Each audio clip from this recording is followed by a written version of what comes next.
दुनिया के नक्शे के ऊपर इस वक्त चाइना जो है उसके जो स्टॉक मार्केट के अंदर राइज हो गई है। ब्लूमबर्ग गुज़श्ता 3 दिन से ये कह रहा है कि लोग जो हैं वो उस तरफ स्विच कर रहे हैं। अच्छा, चाइनीज मार्केट की तरफ, चाइनीज टेक्नोलॉजीज को क्योंकि अडॉप्ट अमेरिका ने पहले नेटो बनाया था ताकि उसका माल खरीदते रहें, फिर अमेरिका ने बाकी लोगों को मजबूर किया, ख़ास तौर पे सऊदी अरब, अरब अमारात, ठीक है, और उसके बाद कतर मतर, ये लोग थे जो उसके, कतर ने तो फिर चाइना से लेना शुरू कर दिया, टर्की, ये लोग लेते थे अमेरिकी असला, इनको तो मजबूर करके देते थे वरना हम तुम्हारा हुकूमत ख़त्म कर देंगे।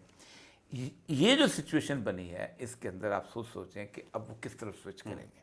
पाकिस्तान में एक लॉबी है जो कि प्रो अमेरिकन लॉबी है। अच्छा, ये ब्यूरोक्रेसी में भी है, ये मिलिट्री ब्यूरोक्रेसी में भी है, और जो भी गवर्नमेंट और आती है ये उसको वो इस बात पे कंपेल करते हैं और ये हमारे पॉलिटिशियंस में भी है।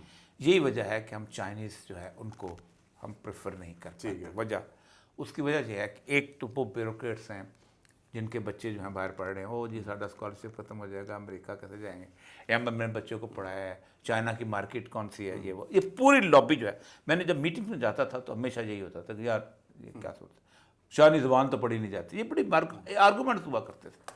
अच्छा, आर्मी के अंदर भी उन्होंने सबसे ज़्यादा रिलायंस जो है वो चीन के साथ किया था एयरफोर्स के ऊपर।